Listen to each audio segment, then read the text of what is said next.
बिस्मिल्लाहिर्रहमानिर्रहीम। अस्सलाम वालेकुम डियर स्टूडेंट्स।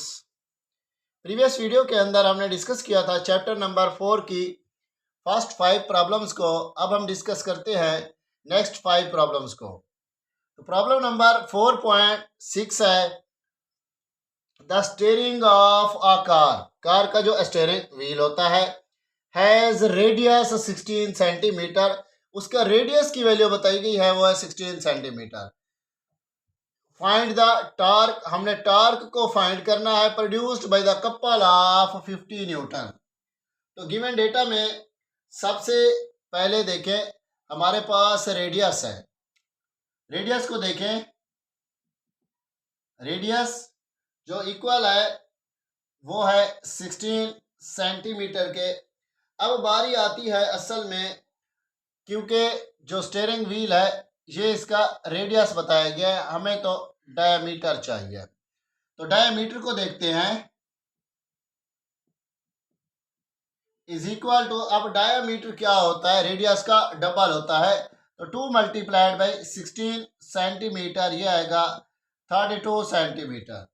अब ये जो 32 सेंटीमीटर है, जब इसको मीटर में कन्वर्ट करेंगे ये आएगा 0.32 मीटर, 0.32 मीटर। उसके बाद डायमीटर ऑफ द स्टीयरिंग जो है वो इक्वल होता है distance between two couple of forces. यानी ये जो डायमीटर है, अब यहाँ पर कपल की एक साइड होगी। कपल क्या होता है हमारे पास, दो अनलाइक पैरेलल फोर्सेस को कहते हैं। अब यहाँ पर जो डायमीटर ऑफ स्टीयरिंग है असल में वो इक्वल है distance between two forces of the couple. यानी ये जो distance between two forces of the couple है, असल में ये हमारे पास मोमेंट आर्म को जाहिर कर रहा है, यानी एल को जाहिर कर रहा है। तो हम लिखते हैं डिस्टेंस,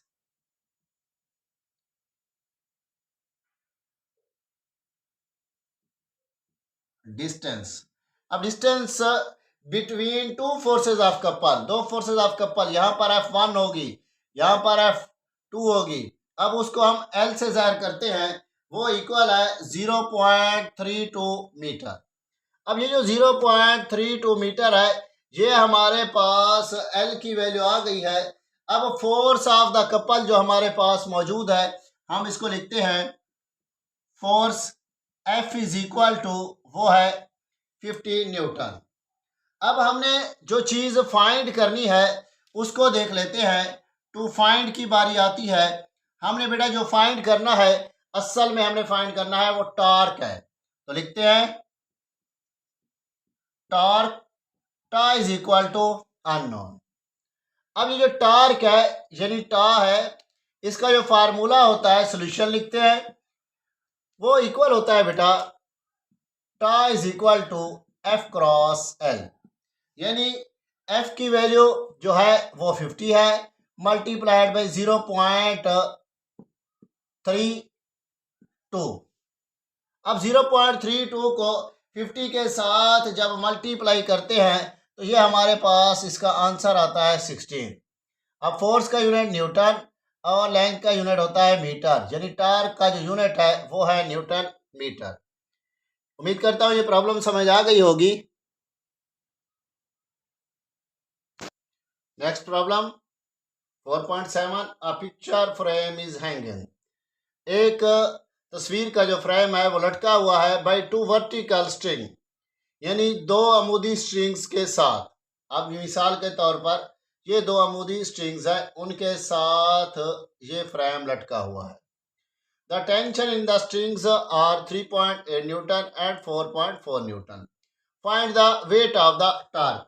तो गिवन डेटा में सबसे पहले हमारे पास टेंशन इन वन स्ट्रिंग दी गई है, हम लिखते हैं उसको only tension T1 is equal to 3.8 newton. उसके बाद हमारे पास दिया गया है tension T2 is equal to 4.4 newton. अब जो चीज़ हमने फाइंड करनी है असल में वो हमारे पास है वेट। तो टू फाइंड को देख लें, क्या है हमने फाइंड करना है, वेट फाइंड करना है। Weight is equal to W is equal to unknown. Solution लिखते हैं।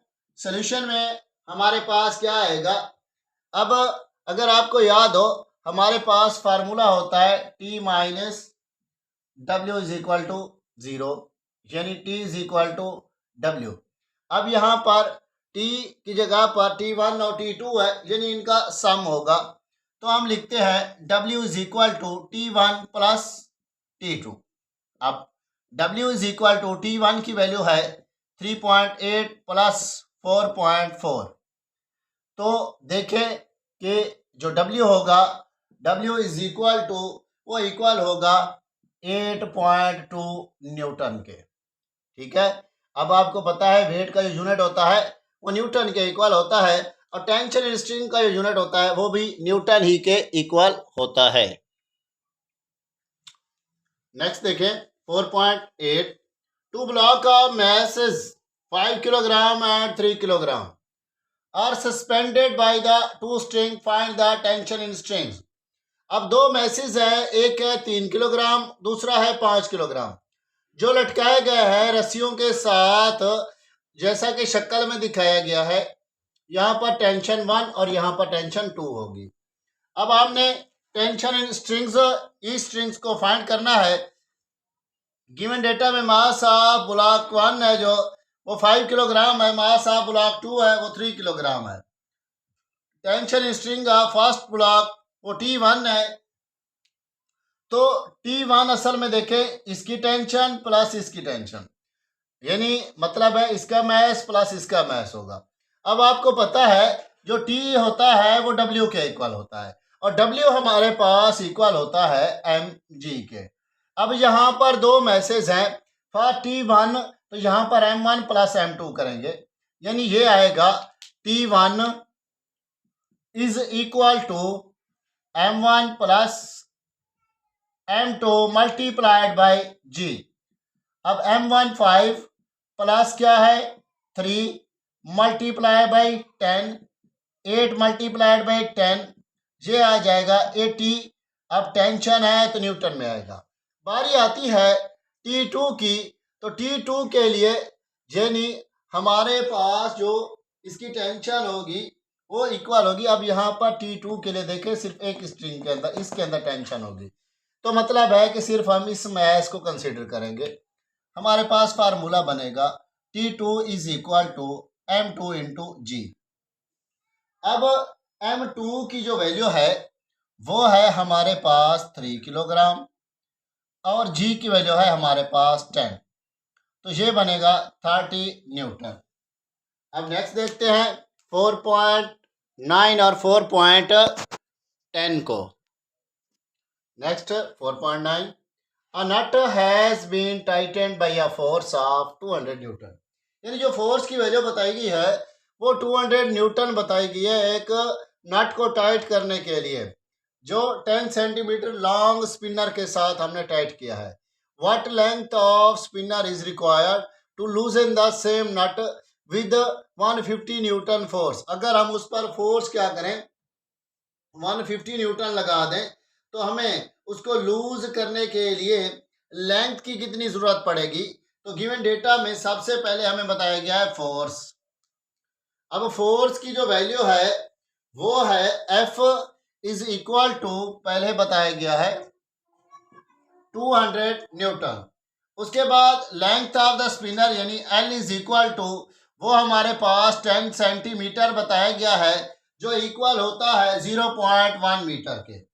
अब जो चीज़ अब यहाँ पर हमें हमारे पास मौजूद है FL, तो हम टार्क की वैल्यू को फाइंड कर लेते हैं, यानी हमारे पास टार्क आ जाएगा F क्रॉस L। F की वैल्यू है 200 मल्टीप्लाइड बाई 0.1, यानी 200 मल्टीप्लाइड बाई 1/10, ये आ जाएगा 20 न्यूटन। अब उसने कंडीशन चेंज की है सेकंड के लिए, उसने कहा है कि उसी स्पिनर की जो फोर्स है F वो इक्वल हो जाएगी 150 न्यूटन के। हमने L को फाइंड करना है, टा की वैल्यू हमारे पास मौजूद है। अब हमारे पास फार्मूला क्या है, tau is equal to F cross L। हमने फाइंड करना है L को, तो L इधर आ जाएगा। अब टा ओवर क्या आ जाएगा, F आ जाएगा, टा ओवर F। टा की वैल्यू है 20 और एफ की वैल्यू हमारे पास है 150। तो एल इज इक्वल टू, इसका जो आंसर आ रहा है वो आ रहा है 0.133 up to so on metre. अब हम इसको सेंटीमीटर में कन्वर्ट करते हैं, तो इसको 100 के साथ मल्टीप्लाई करेंगे। 0.133 मल्टीप्लाइड बाई 100 सेंटीमीटर, तो इसका आंसर जो आएगा वो आएगा L is equal to 13.3 centimetre. अब इस चैप्टर का आखिरी न्यूमेरिकल उसको देखते हैं। A mass block base 10 kilogram, एक ब्लॉक का जो बैस है वो 10 किलोग्राम है। Is suspended at a distance of 20 centimetre, जिसको हमने 20 सेंटीमीटर के डिस्टेंस यानी फासले पर सस्पेंड किया हुआ है। From the centre of uniform bar 1 metre long, उसके सेंटर ऑफ यूनिफॉर्म जो है ना हमारे पास बार है, उसकी जो लेंथ है वो 1 मीटर है। What force is required to balance it, कितनी फोर्स दरकार होगी इसको बैलेंस करने के लिए। At it centre of gravity, इसके सेंटर ऑफ ग्रेविटी पर, by applying the force at the other end of the bar, अगर दूसरे बार के हिस्से पर हम फोर्स लगाएं तो कितनी फोर्स दरकार होगी कि हम इसके सेंटर ऑफ ग्रेविटी को फाइंड कर सकें। तो सबसे पहले गिवन डेटा में हमारे पास मास की वैल्यू बताई गई है, m इज इक्वल टू, जो इक्वल है हमारे पास मास की वैल्यू किसके इक्वल है, वो इक्वल है 10 किलोग्राम के। तो 10 किलोग्राम को देख लें, ये हमारे पास यहाँ पर 10 किलोग्राम की वैल्यू खड़ी हुई है। अब 10 किलोग्राम है तो हमारे पास W जो है वो किसके इक्वल होता है, W is equal to mg के। g की वैल्यू आपको पता है कांस्टेंट होती है 10, तो m की वैल्यू हमारे पास 10 है, मल्टीप्लाइड बाई 10, ये आंसर आ रहा है 100। वेट का यूनिट क्या होता है, न्यूटन होता है। उसके बाद हमने जो चीज़ असल में फाइंड करनी है वो क्या है, हमने सेंटर ऑफ ग्रेविटी के ऊपर दूसरी क्या फाइंड करनी है, हमने फोर्स फाइंड करनी है। फोर्स फाइंड करनी है तो हमारे पास distance of mass from the centre of gravity, यानी जो डिस्टेंस बताया गया है, मोमेंट आर्म जिसको हम कहते हैं। अब मोमेंट आर्म, इसके लिए हम इसको L1 का नाम दे रहे हैं, जो इक्वल होगा 20 सेंटीमीटर के। उसके बाद अब इसको मीटर में कन्वर्ट करते हैं तो ये आता है 0.2 मीटर। उसके बाद आगे देखें, हमने फाइंड करना है applied force at the other and, यानी F को फाइंड करना है। और हमारे पास दूसरा जो L की वैल्यू बताई गई है वो है 50 सेंटीमीटर, यानी L2 is equal to 50 centimetre, जो इक्वल होगा 0.5 मीटर के। अब हमारे पास इसका ये हिस्सा जो होगा ये क्लॉकवाइज होगा, ये जो हिस्सा होगा ये एंटी क्लॉकवाइज में होगा, सॉरी इस साइड पे अगर होगा ये क्या होगा, एंटी क्लॉकवाइज में। तो sum of anticlockwise moment is equal to clockwise moment, यानी clockwise torque is equal to anticlockwise torque. Clockwise torque is equal to anticlockwise torque. ठीक है, तो अब टॉर्क आपको पता है, एंटी क्लॉक के लिए हमारे पास F2 होगा और यहाँ पर भी L2 की वैल्यू होगी। यहाँ पर सॉरी क्लॉकवाइज के लिए इस साइड पर हमने जो फाइंड करना है, एंटी क्लॉकवाइज के लिए हमारे पास यहाँ पर देखें वेट की वैल्यू है, वो भी फोर्स ही होती है असल में, और इसको हम L1 के साथ मल्टीप्लाई करवा देते हैं। अब देखें F is equal to W multiplied by L1 over L2। अब यहाँ पर देखें कि जो F है, F is equal to W की जो वैल्यू है वो हमारे पास 100 है, L1 की जो वैल्यू है वो हमारे पास 0.2 है और L2 की जो वैल्यू है वो है 0.5। तो F इज इक्वल टू, अब यहाँ पर जो आंसर आएगा वो आएगा 40 न्यूटन। जब आप ऊपर वालों को आपस में मल्टीप्लाई करेंगे और नीचे वाले के साथ डिवाइड करेंगे तो इसका आंसर आएगा 40 न्यूटन। तो ये था हमारा चैप्टर जो बिल्कुल एंड हो चुका है। मिलते हैं नेक्स्ट वीडियो में नेक्स्ट चैप्टर के पहले टॉपिक के साथ। तब तक के लिए इजाज़त चाहता हूँ। दुआ में याद रखिएगा। खुदा हाफिज़। जज़ाकल्लाह।